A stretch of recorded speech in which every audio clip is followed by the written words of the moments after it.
Good morning. Welcome to our Champion School of Real Estate live broadcast. I'm Rita Santamaria, the owner, founder of Champion School of Real Estate. And today I have two industry leaders on the mortgage lending side.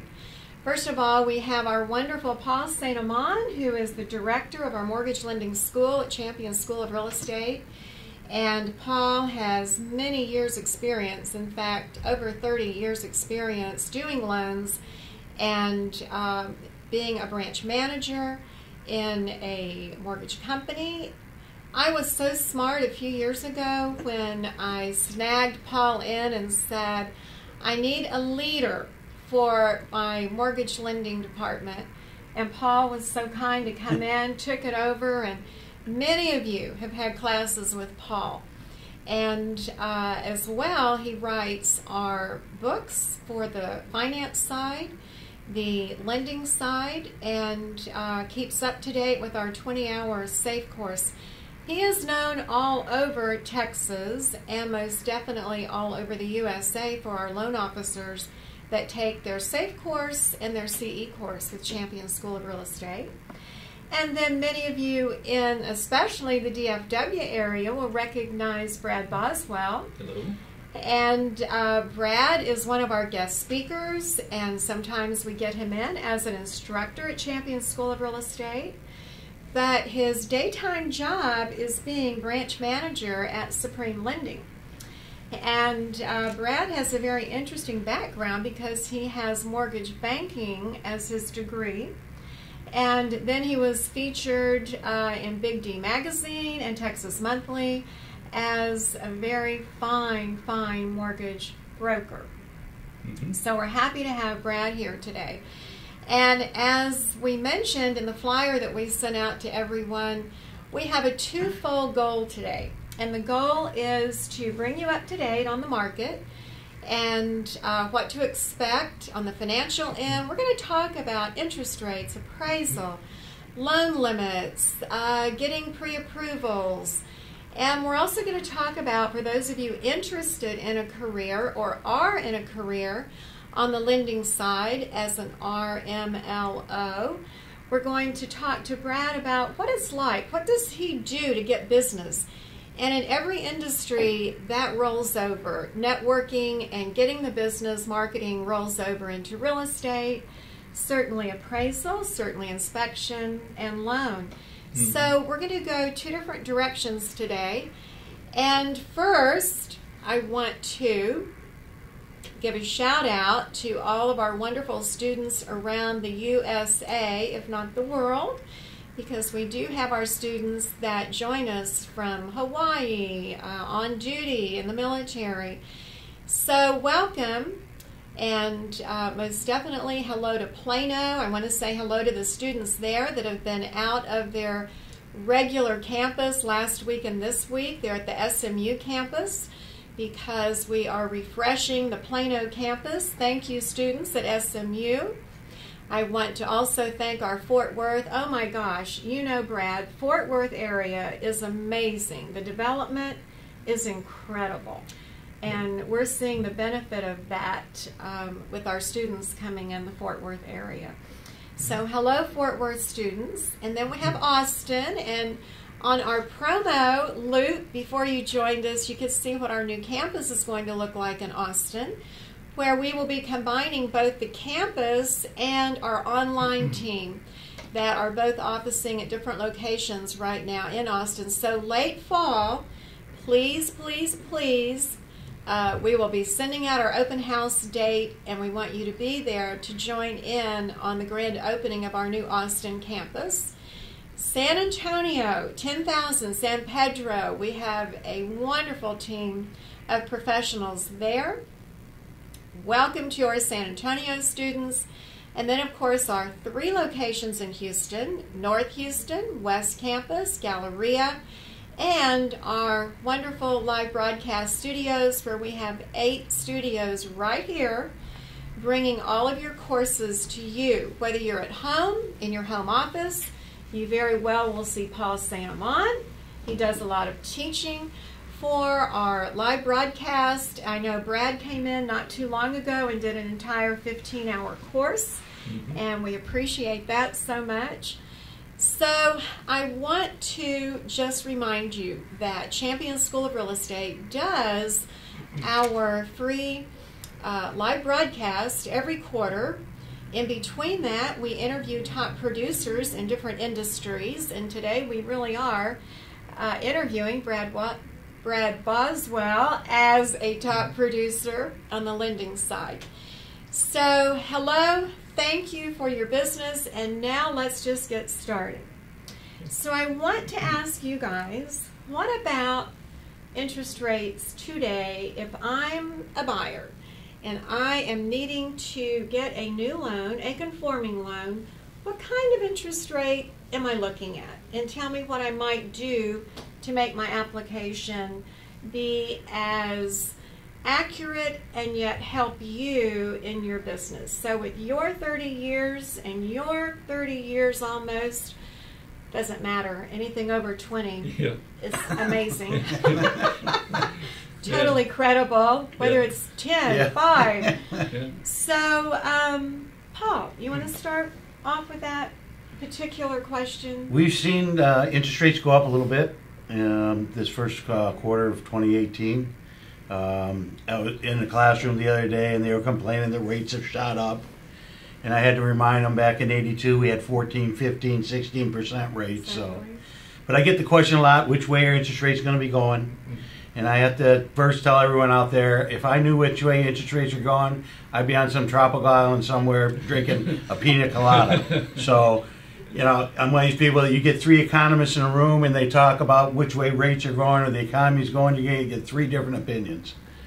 But overall, I think we're going to see rates go up. And when you say up, let's be exact so people don't get nervous. Up to about what? Well, all the associations at the end of 2017, Mortgage Bankers Association, Realtors, and they were all predicting between 4 and 3/4%, under 5. Okay. We're already at 4 and 5/8. That all happened quickly, and I've been of the opinion that we'll probably be north of 5%. Okay, and you're right. Having sold real estate in the 80s. And telling my buyer, and of course this is aging me, which is fine, but telling my buyer they needed to go FHA because it was only 15%. And, you know, conventional was at 18%, so it was a deal. And yet to make a good living at that, when, as Dr. Gaines said in January, when we talk about, oh, it might go up to 4.8% or 5%, we're still getting really cheap money. What are your thoughts on that, Brad? Well, I'm going to echo what Paul said, which is you get 3 economists in the room, you're going to get 3 different responses on that. But I think up. I think that's the answer. I think we've definitely seen interest rates go up the first part of this year. I'm going to match exactly what Paul said. He said 4 and 5/8 on a 30-year fixed. I was going to say 4.5 to 4 3/4, which is right there, the same thing he's saying. He says he thinks rates are heading up to 5 and maybe north of 5 this year. I tend to agree. I'm a little bit nervous saying that because I'm actually on film. This is being recorded, so I'm pretty much on record right now saying that. But all the indications are with what we hear the Federal Reserve doing, with their predictions for raising rates a few more times this year. It looks like our rates are going to go up, even though they don't track the Federal Reserve rates exactly. So what I would say is, since we're in such a busy, hot market right now, the real estate market in Texas for sure and nationally also is so hot, if you have somebody who wants to buy a home and they're going to finance it, it seems like now's a better time than the future to me. But here's the big disclaimer. You ready? The big disclaimer is we'll have to check and see. I know for sure what rates have done in the past, and in the future, I think they're going to go up. So check back and we can see on that. Well, on the real estate side, it's always worked to our benefit because when the feds and when the media starts talking about rates going up, you and I both know it tends to make those buyers that are sitting on the fence make a decision. So in that regard, it's kind of a shot in the arm for a little burst in the market with the sales. Tell us, what are conforming loan limits right now on conventional and on conforming, non-conforming, FHA, VA, because I know many of our agents to be that are watching right now, they always want to know when they're talking to their neighbors or a potential buyer, one of the questions that they're asked is, well, what would my interest rate be today? So where are we in those particular areas of finance? You want to talk about the Fannie Mae increase? I'll take it. Fannie Mae increased their loan limit earlier this year up to $453,100. And that's a big number. I remember when I started in the industry, which for me was 1995, by the way, so 23 years exactly, the loan limits then were just over $100,000. So they're now up to $453,100. So that means somebody can go buy a home on a Fannie Mae or Freddie Mac loan, which is your standard conforming, what's known commonly as a conventional loan, with as little as 3% down payment. That's pretty cool. That is standard guidelines. That's a really small down payment to be able to do that. And it's one of the things that's really helping out our market. So I like to look kind of big picture and say, all right, when we talk interest rates, if interest rates are around 5% by the end of the year, is that a high rate or is it not? Well, for a first-time homebuyer who's seen nothing but interest rates in the 3s and the 4s, 5% is a high number. Right. But for most people who've been doing this for a while, it's not. And then I like to just go big picture and compare and say, okay, 3% down, that's a small down payment, especially if you look compared to other countries. We're so fortunate to be in the United States and have such a strong, vibrant mortgage system here that lets people buy homes with a really small down payment and really low fixed rates. One of the things I like to do in classes is have people tell me about mortgages in other countries. We have so many international students at Champions, they get to share stories of where it was like, what the mortgage industry was like, where they came from. And the stories are shocking. Some countries have no mortgage industry, it's all cash. Some are 20% down, 50% down. And we have a lot of countries even today with interest rates in the double digits. And here we are back at 3%, 97% financing. Yeah, it's amazing. It's wonderful. It is wonderful. It's wonderful. And there are even zero down payment programs out there as well. So that being said, why would an agent even introduce FHA as a loan option? What is there about FHA? FHA still has a anyone place. would bring it in? Tell our wonderful customers why. Back in the 30s, when Roosevelt introduced FHA, it really revolutionized how we lend money in this country. Things we take for granted today really were started by FHA. Low down payments, amortized loans. We didn't have amortized loans in the 20s. You got a 3-year balloon payment. But we don't know that. Right. I've read about it. But thanks for the education.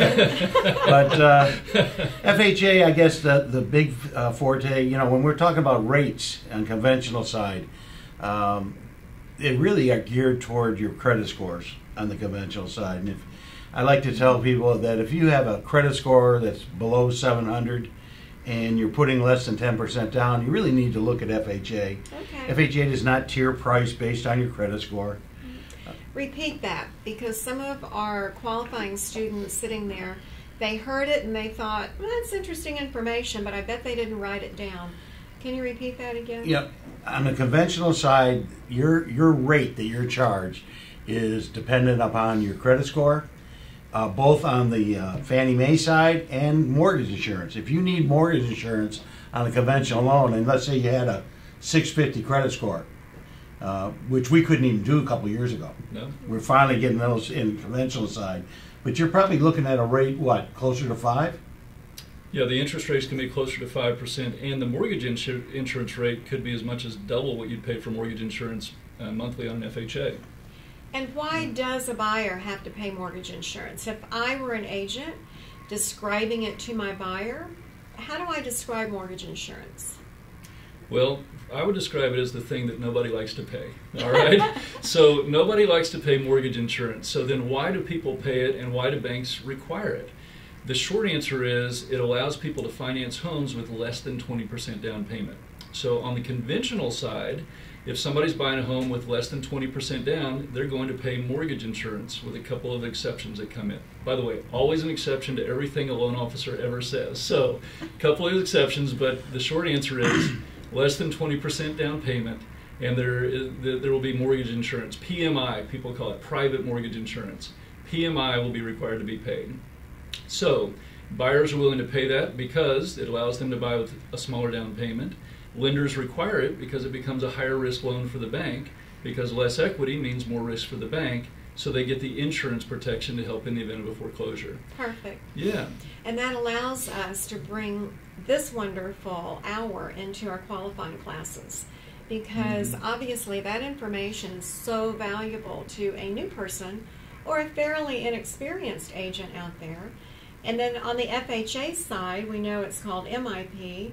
And we were talking about FHA. What is the loan max limit right now on FHA? Paul? FHA lends county by county.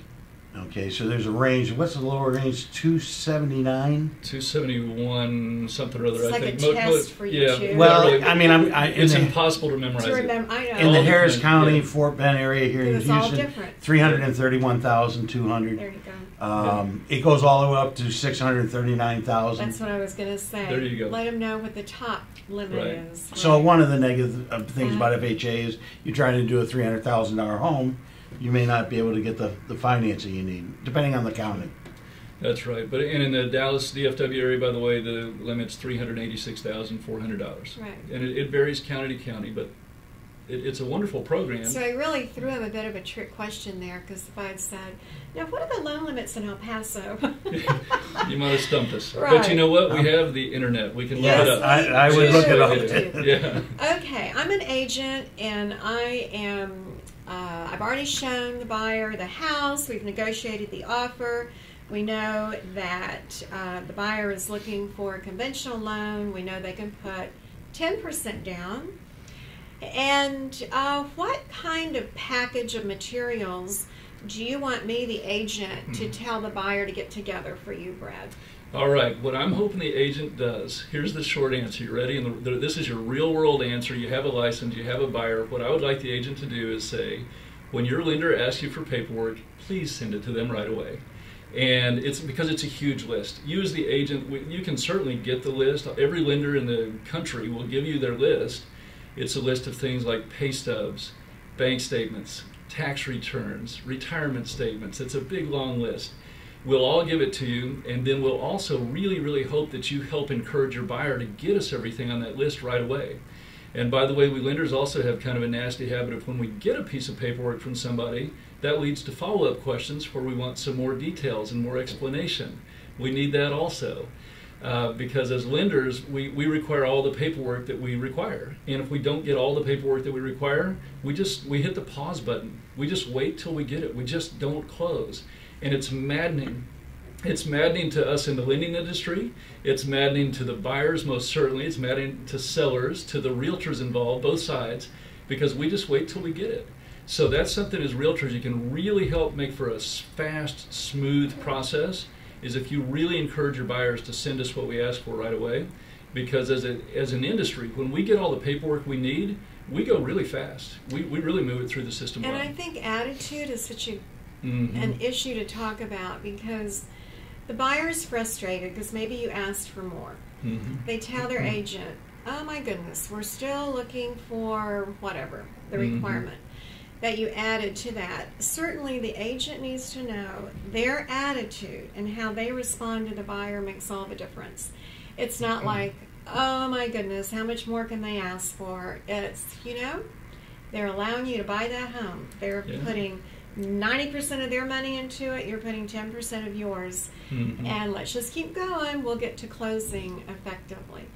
So what about jumbo loans? What about non-conforming loans? What kind of interest rate and requirements do we see on those today? Jumbo's all across the board, but you're 4.5% to 5%. A lot of small community banks have gotten in the jumbo market. And that means when it goes over the conforming conventional, then we move into jumbo. And anything special that agents need to know on counseling their buyer that's in that marketplace? What I would add on the jumbo side is that because the bank who makes the jumbo loan will not be selling that to Fannie Mae and Freddie Mac. By definition, the loan's too big, Fannie and Freddie will not buy it. That means every bank out there who makes the loan is going to have their own specific set of guidelines about what they do and don't approve. So if you're a realtor and you're working with a buyer who is in your position and you're fortunate enough their loan is going to be more than $453,100, you've got a nice size sales price, don't you? Well, you want to make sure they're going to get to closing. So I would really encourage on the jumbo side, with an exclamation point, get your buyers pre-approved. Since every bank has a little bit different guidelines, you want to really make sure that your buyer is going to be ready to go. And I think pre-approval is good, is really, really important for all buyers, but I think with an exclamation point on the jumbo side. Exactly. And that's really the first question the agent should ask that buyer: are you pre-approved? And we all know there's a big difference between pre-qualified and pre-approved, and definitely in a market that has a lot of backup offers and negotiating for that one house and there are 2 or 3 buyers wanting it, having a pre-approved letter to send over to the seller certainly makes a statement of more power and seriousness.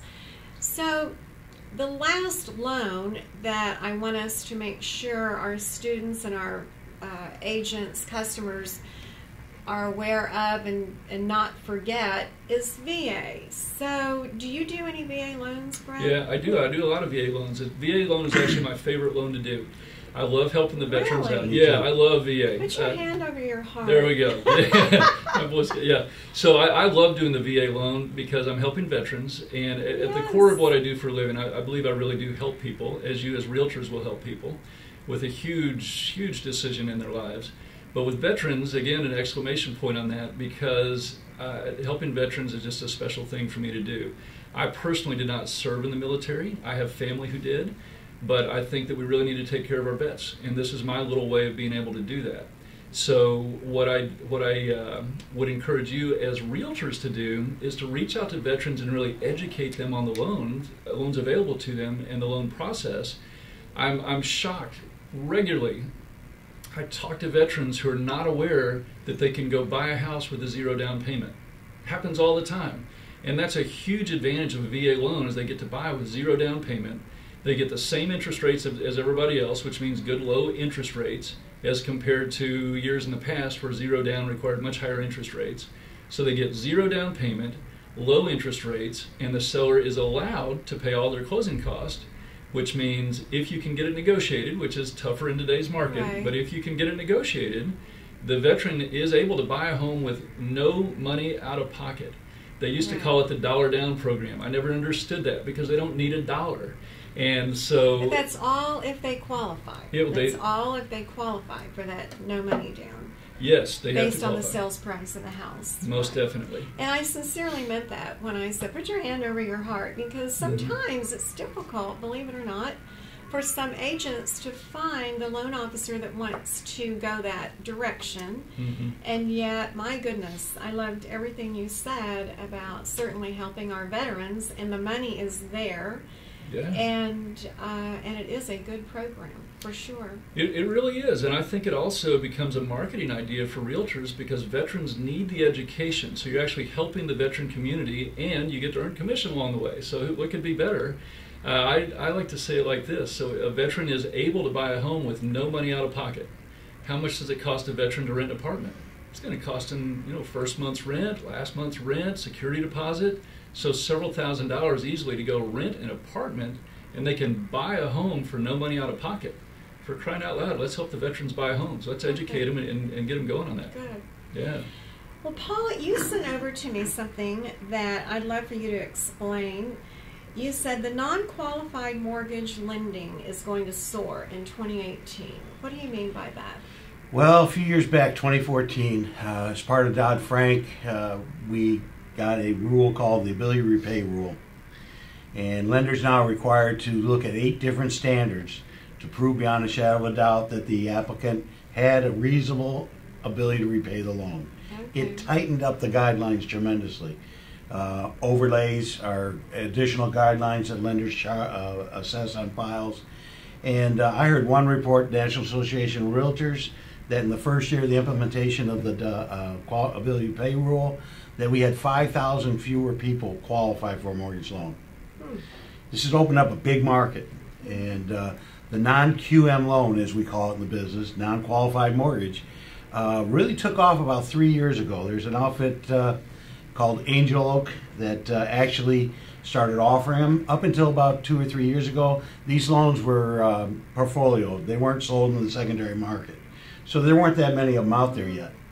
Angel Oak was one of the first companies that actually securitized them. They sold them on Wall Street. Wow. And the first issue I heard 2 years ago, they had the secondary marketing conference here in town, was very successful. Last year they did about, I want to say about 400 million. This year it's predicted that non-QM loans on Wall Street over $1 billion. Okay, let's go back to the basics for a minute. What is a qualified, non-qualified? Yes. Okay, I was getting there. These are for people, we call them non-agency loans. These are people that can't meet, for some reason or another, agency standards for a qualified mortgage. Okay. They may be self-employed. These are not subprime loans. I hear that a lot. No, they have good credit scores. The average credit scores are in the 700s. But these are the entrepreneur, man or woman, that is taking advantage of certain tax breaks. We have programs, for example, that are called bank statement loans, in which you show me anywhere from 12 to 24 months bank statements. You say you're making $10,000 a month income. I see $10,000 worth of cash flow. You're approved. Okay. Now, these are people with 20% down, good credit scores. We're not doing the risk layering like we did in the past. So they're mainly entrepreneurs, self-employed. Big market. Big market. 1 day out of bankruptcy, 1 day out of foreclosure. And I know people out there going, oh, wait a minute, that sounds like subprime. You know how many people we have in the Houston market right now because of Hurricane Harvey are being forced into foreclosure? These are good people. These are people that have good credit scores otherwise. And these programs, the interest rates are a little higher because they can't be sold to Fannie Mae. Okay. You know, you're looking at 5-6%. But you know, but some still, they have the opportunity for a good loan. You know, and it's just going to continue to grow. Big market. I don't know if you see a lot of it up in Dallas. Well, yeah, plenty. As a matter of fact, I think it's a great market. I think it's a great program, and I also think that what I understand about it now is that they're requiring lower loan to values. In other words, they're requiring people to make a down payment. And I think personally, the big issue we had with these type loans 10, 15 years ago was that we did these type loans with small down payments, and as you might recall, it didn't work out so well. Remember about 2007, 8, or 9, caused a little dip in the economy with a worldwide recession. So I'm really glad to hear and see that they're requiring good-sized down payments now, because that really lowers the risk for the lender. Yeah, these aren't 500 credit score people. Mm-hmm. And I love the fact that you brought up all of these good people, but because of Hurricane Harvey, because of whatever disasters, they have to file bankruptcy. They didn't have insurance, and so now they've had to take money out of their bank accounts to have a house to live in. They got a house they can't rebuild. So exactly. Yeah. And there might be an so that market's going to continue to grow. It's going to be a good filler. Let's take a couple of real-world examples of issues, problems that agents talk about in the classroom, and just get both of your feedback on how to remedy these problems. So I'm an agent. I've done my due diligence to get comparable property sales, and I know that the CMA that I've put together with other properties similar to the one that I just was so fortunate to get to come together between buyer and seller, and I've got the buyer now, and it's time to call for the appraisal. So one thing that's always sort of an issue back and forth, it's always asked in the classroom. Is it okay for me, the agent, to give you a folder with my comparable property sales that are sales within that neighborhood? Is it okay for me to give it to you, the lender / appraiser for the lender? How do you feel about that? Yes. Okay. You should. You As should. a matter of fact, I think you should, because you want the appraisal to work. You do. So you want to be in a partnership with the appraiser, to work with the appraiser so you get a good appraisal. And I think as a listing agent, you most definitely should put together information to give to the appraiser. If possible, meet the appraiser at the property Show the appraiser comps, comparable sales that have sold recently in the area that will help your value. Show the appraiser a list of amenities, upgrades, options for the home that you're selling, and pretty much anything else you can do to make that house look as good as it can on paper. And then I would encourage your seller to get the house just looking as great as it can. Appraisers are human beings, all right? They have opinions, they have emotion. No, they are. Believe it or not. They are. I know some. I know some. They actually are. Of course they do. And they are our wonderful customers. That's right. And so if an appraiser shows up to a house, and this is exaggerating, but if it's a dirty, filthy mess, that's going to impact them because they're a human being. So you want the house to look great. You want to give the appraiser all the information you can, because you want to avoid what I would call the problem. It's not a challenge; it becomes a problem with an appraisal. Okay. Okay. So here's what happens now. Okay. And first of all, your answer is what we tell our students. Mm-hmm. Yes, help the appraiser. Right. Help the appraiser do her job, his job effectively. Mm-hmm. Okay. So I gave them my comps, and there are comps in the neighborhood. The appraisal comes back below value, below Mm-hmm. sales price, Okay. $20,000. Okay. What are the alternatives that you have as an agent? What are you going to do? Paul, you want to take that one? Once the appraisal is issued, it gets a little tougher these days because we're not allowed to pick the appraiser anymore. Exactly. It was the same people. I used the same 2 or 3 appraisals for most of my career. So I pick up the phone, talk to them. Mm-hmm. You know, when I hired an appraiser, what I would tell them is, don't give me the value I want, give me the value you could defend in a court of law. And I would ask them, how did you arrive at this value? I mean, you got to understand the basics of appraising. You better understand the principle of substitution, how comparables are selected. You take that, you talk reasonably to an appraiser and you say, hey, I've got a resale in the neighborhood, yet 3 of the comps you use are all cash sales. That don't float. Mm-hmm. That does not follow the principles of appraisal. There's certain things that they have to, standards they have to stay to. If you talk to them reasonably, you seem to know what you're talking about. If the value's there, you probably get it. What if I can't find them to talk to them, but I know that my comps are very good? Can I go back to you, Brad, and say, look at my comps. You can. And here's the appraisal I got. What happened? What can we do? All right, you can, as a realtor, you can talk to the loan officer all day long, and that'll be just fine. It'll be a pleasant conversation. The loan officer will probably agree with you, but it's not going to get you what you need, okay? So what we do where I work is we have a form called a reconsideration of value form. So what we do is if the value comes in low and the agents believe that the value should be higher, we send the agents this form. They fill it out and send it back. And it very professionally points out things the appraiser might have missed, like comps that would be better comps to use, like amenities, upgrades, options. And so that's always the first step when the appraised value comes in low. And I'm remembering something. I had an appraiser tell me years and years ago, an experienced senior appraiser, and he said you could send 10 appraisers to the same house on the same day and come back with 10 different appraised values. The point being that an appraisal is somebody's opinion. It literally says it's their opinion in the appraisal report. It is not science, it's art. And so what you're doing is just trying to convince the appraiser that the value is at the sales price, typically.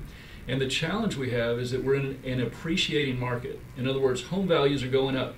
And if home values are going up every day, and they're using comps that have sold in the past, by definition, they're going to have a challenge sometimes meeting appraised values. So how do we do it? Well, if the appraised value comes in low, we have 4 different options of things that can happen. First, the buyer can bring the cash to closing in the difference between the appraised value and the sales price. Second, the seller can drop the sales price. Third, they can meet somewhere in between. And fourth, they can terminate the contract. We hope number 4 doesn't happen, and we hope one of the other ones does, and we have a happy buyer and a happy seller at the end of the transaction. But I think the key is thinking of appraisers as partners in the process. They're on our team, they're not the enemy, and as realtors, you're allowed to communicate with them. As Paul said, as a loan officer, I'm not able to communicate directly with the appraiser. I talk to the appraisal management company, who then talks to the appraiser. And that's good information. for all of us to know. There is now and has been the appraisal management company, and definitely you're not allowed to talk with them, but you can certainly give some advice, so be it, on what another step might be in the process. Yeah. So on our live chat going off to the side, we have a couple of questions from our students. And if any of our students out there have some questions that they would like to pose, we certainly will take those based on time. But a couple of questions that our coordinator, Joseph, just brought into us. If you would, Paul, describe the difference between pre-approval and pre-qualified. What's the difference? Well, the state of Texas actually formally defines a pre-qualification as a loan that has not been through underwriting yet. It's based on the face validity of the information given to the loan officer. I can issue there's a standard form we use, a conditional approval qualification letter, and it basically says, based on the information I have right now, I think I can get the loan approved. I mean, this could be a simple phone call. You know, how much money do you make? Oh, I make $80,000. Fantastic. How's your credit score? Oh, I got a good credit score, Mr. Paul. And that would be pre-qualified. Right. It says right on the form, this is not an approval for a loan. Right. Just based on my opinion. The pre-approval letter, the only time I issue a pre-approval letter is when the credit has been approved. The credit, the assets, it's gone through a minimum automated underwriting system. I've got an approved eligible or an accept, depending on whether it's Fannie Mae or Freddie Mac. And you said earlier, you know, when you come in, I want to see your W-2s, I want to see your paycheck stubs. You're not supposed to issue the pre-approval letter until you've actually verified income. You've verified assets. I've looked at your credit report. I've looked at your credit score. And one of the things that I did in working with realtors is I would not give them a pre-approval letter until I had that data in front of me. And that encouraged the realtors to get on the phone and say, hey, get in there and see Paul. Yeah. Don't gas up the Cadillac. Don't go starting showing properties. If they're really serious, I'm sure you agree. If they're serious, they'll give you the information. I don't know. Okay, may I add a little bit more to that? Because this is something I'm very passionate about on the pre-qualification and pre-approval. Where I work, we've taken it a step beyond what Paul says. I'm not able to write a pre-approval letter until a human underwriter has actually underwritten the file, meaning they've underwritten information such as pay stubs, bank statements, tax returns, W-2s, 1099s, and we've verified all that information. We verified income with the employer, we verified income with the IRS, we verify the assets with the financial institutions, and the underwriter actually is the one who has to click a button in the system that it gives me permission to write the pre-approval letter. So this becomes really important whether you're on the buyer, whether you're representing the buyer or the seller as a realtor, because the pre-approval means that loan's approved. No kidding around. It's a real deal. That one is an approved loan, just waiting on property conditions. In other words, the borrower's approved. We now just need to approve the property with things like appraisal, title, survey, insurance. And then, if you're representing the seller and you get several offers that come in, and some of them have no letters, some have pre-qualification letters, and some have pre-approval letters, you know the one that's going to look the most attractive right off the bat is the pre-approval. And then if you're representing the buyer, and a buyer gives you a call and says, yeah, I've already talked to the lender already, everything's good. If they give you a pre-qualification letter, you probably want to do a little more research before you gas up the Cadillac, as Paul says. But if you get a pre-approval letter, I encourage you to contact the lender and just confirm it's actually been underwritten, it's a real deal, and then go show them some properties. Now, is that a rule under NMLS on pre-approval that it must be verified before it's an actual pre-approval? That's the Texas Department of Savings and Mortgage Lending. Texas The Department. MLS doesn't really regulate They that. don't regulate that. Right. But I've had people go through my classes that have been examined by the Texas Department. They issued a pre-approval before they went through a live underwriting, $2,500 fine. Wow. It adds up. Okay, so it's a Texas rule under the Texas Department of Savings and Lending, just for Texas. So a question has come in, and certainly with your experience, Paul, and Brad doing this as his full-time real job every day. One of our listeners asked, what are questions to ask your loan officer or tell your buyer to ask the loan officer when they are choosing which company they want to go with? Okay. So what is your little list of favorites that you think an agent should tell buyers? Okay, well, I think that an interest rate is important. Every single buyer I've ever talked to asks me about the interest rate. It seems to be a very common lead-in question. But I think as realtors, and those of you, if you have an active real estate license or you're taking the courses now, you quickly learn there's more to the lending side than just, hey, what's your rate? So questions I would ask a lender if I were a buyer or a realtor for that matter would be things like, how are you going to update me during the process? What percentage of your loans do you close on time? What sort of loan programs do you have that might help my buyer out, such as down payment assistance programs? How do you help buyers out if you pull a credit report and their credit score is a little bit too low right now and they need to get their credit score up? When are you available? Are you available Monday through Friday 9 to 5, or are you available 7 days a week? That's a biggie right there, because oftentimes realtors are showing their buyers property after regular work hours, nights, weekends, and they need a lender who's available when they're out working. And buyers need a lender who's available when they're out shopping. So that's a quick list of questions. And you know, the biggie is updates, on-time closings. How's the process? Do you have some recommendations or testimonials? There's the word I'm looking for. Do you have testimonials from past customers who can show and say that this person's actually done a good job for somebody before? Are there any awards that would confirm that this person has given good customer service to people in the past? What does their resume look like? So that's a lot of questions, but the biggie is it's not just rate. There's a lot of customer service that goes in, exactly. A lot of customer care that goes into it. Good answer. Good answer.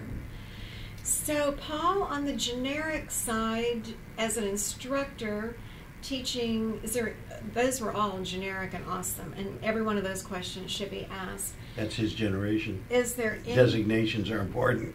That's right. You want to hear the baby boomer side? They are. What? One of the first, and I tell everyone to do this, ask the loan officer how long have they known the underwriter. Oh. How many years experience you have with that underwriter.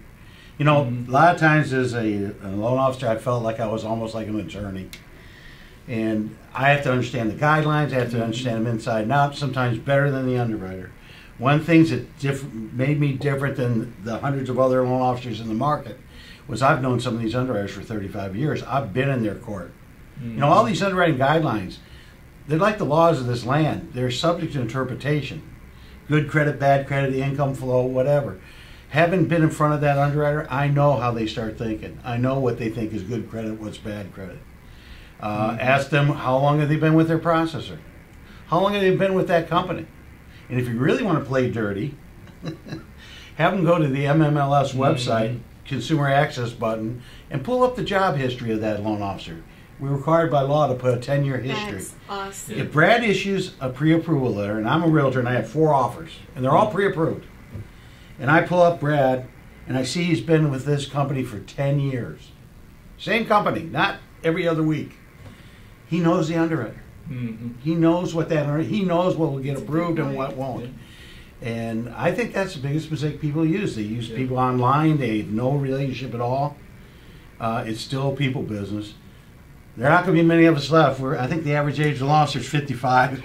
I don't know if you heard what Paul said before he answered my question. I said, of course, I asked you if there was anything other generic you wanted to add, and he said, well, you've heard the millennials answer. Now you'll hear the baby boomers answer. And I'm going to say together, those are great, great answers.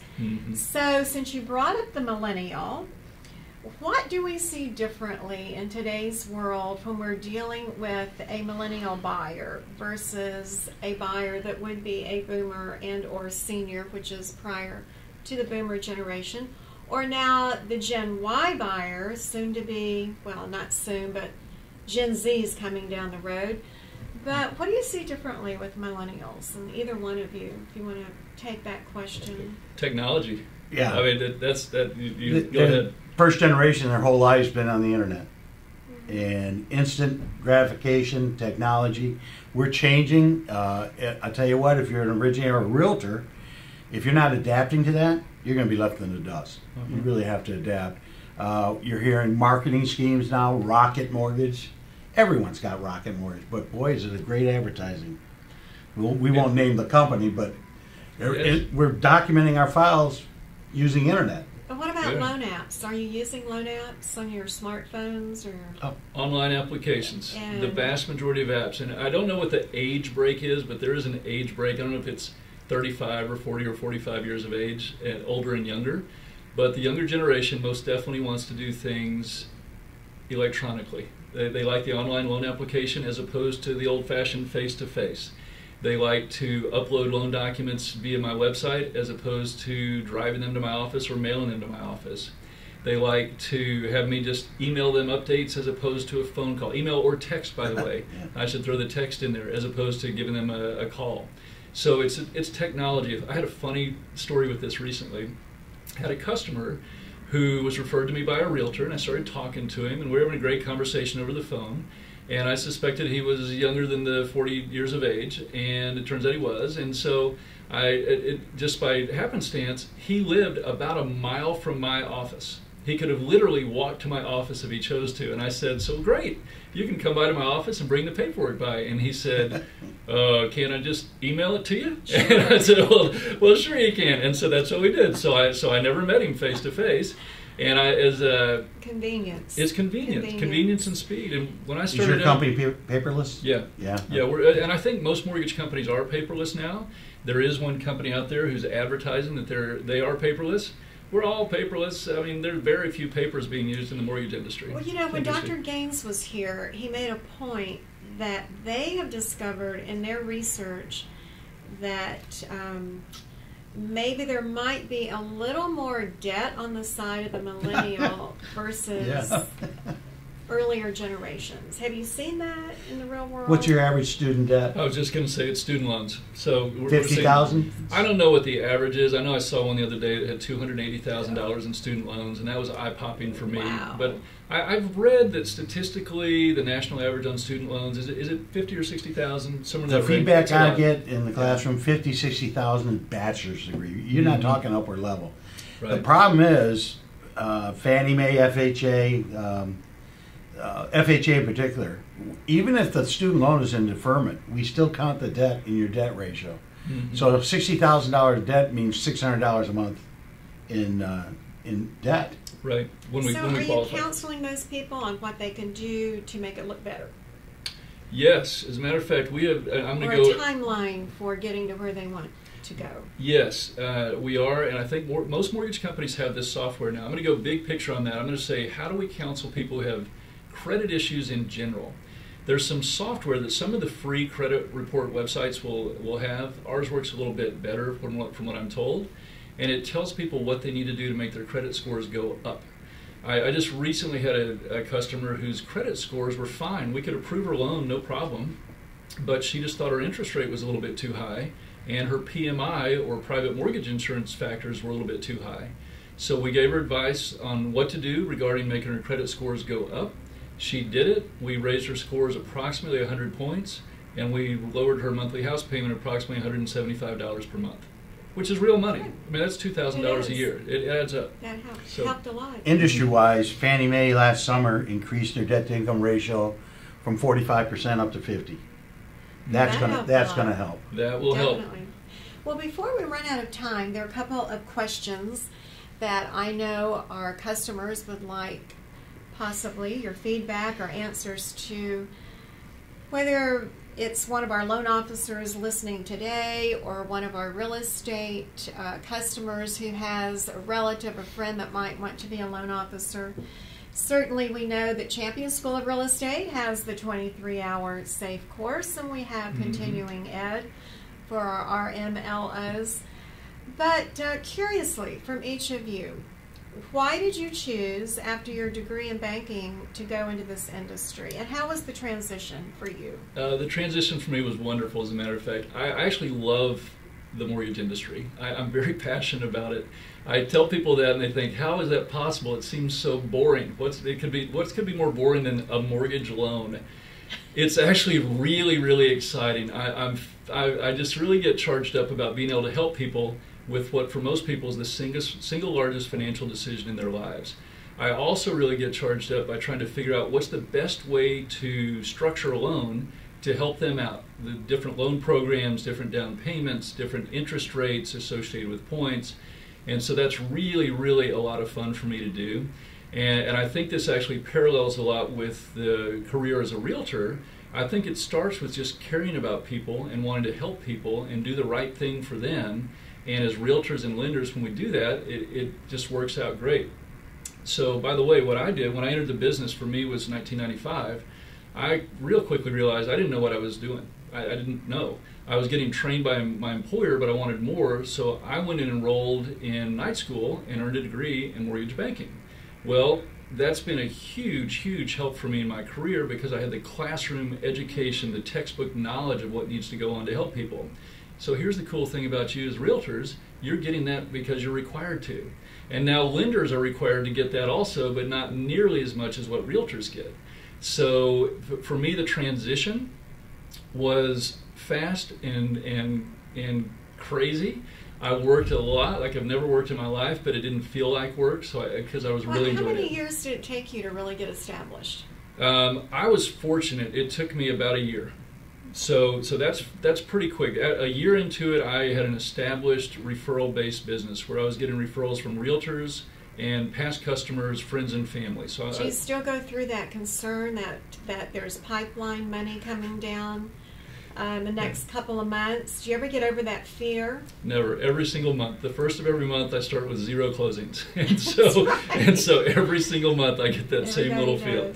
That little. Yeah, so, Paul, when you started out, I know your degree was in, I think, social work, and you chose to go into this industry. What was your sort of defining moment, or why? And I moved from Detroit to Houston in 1979 with the Easter Sale Society here in town, and after about a year and a half, the city was just blowing up. Oil was $40 a barrel, and I just saw a lot of young people making 6 figures, and I was stuck at $30,000.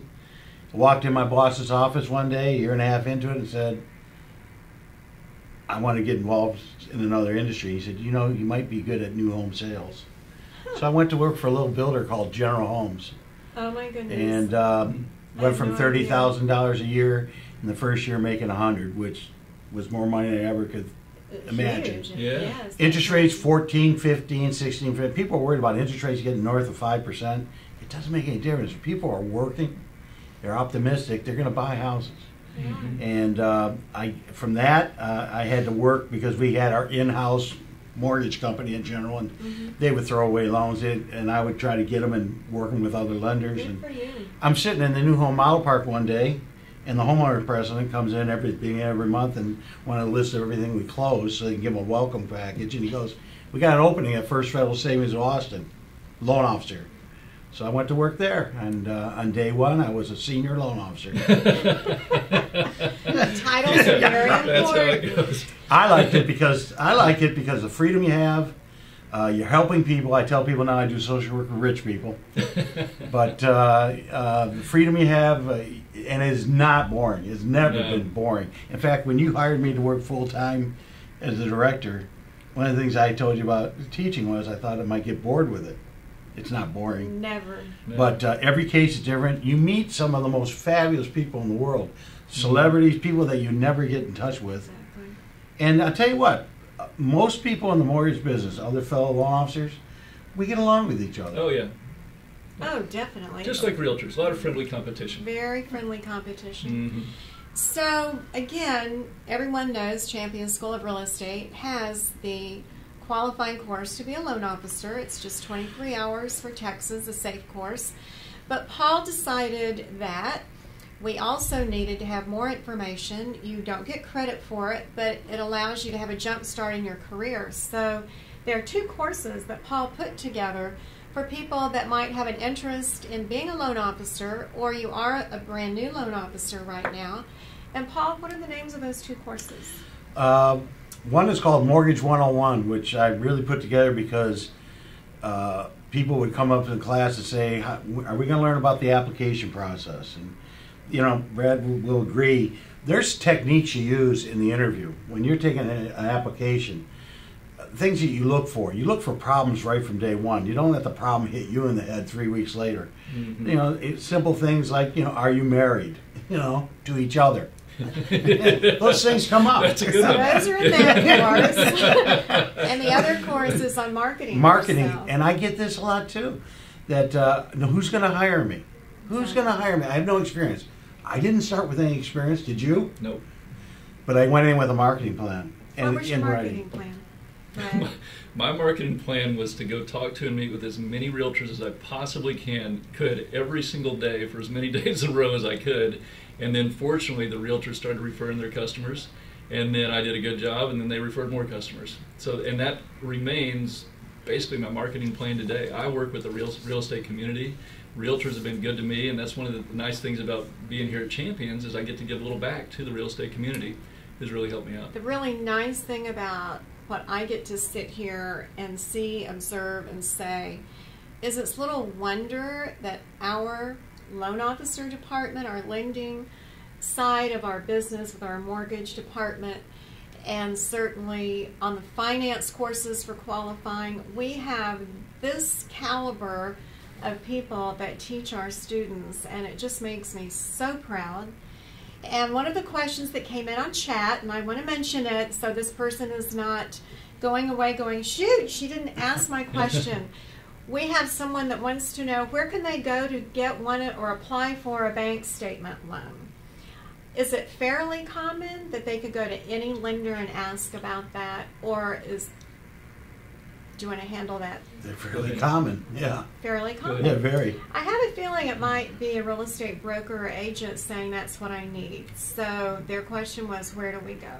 Yep. So my final question to each of you is, if you had advice for your younger self, knowing where you are today, what would the advice to your younger self be?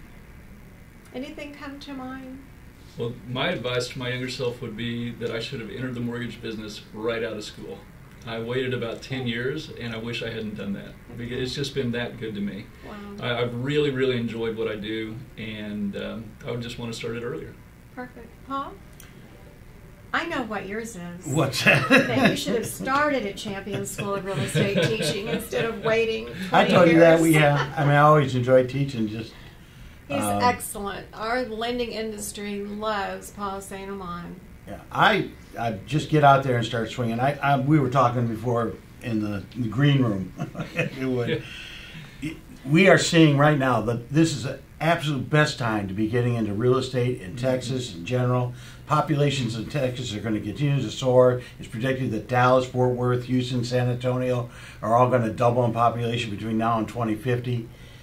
I said even a blind hog is going to find an acorn or two out that market right now. Very positive. Very and what did positive. you say? What would you? I said even a dog with a sign around his neck will make a sale every once in a while.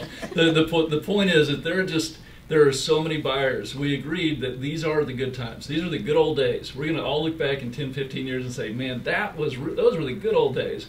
So it's a great time to be entering the real estate industry. And it definitely parallels Dr. Gaines from the Research Center, our interview on January 8th for what to look for in 2018.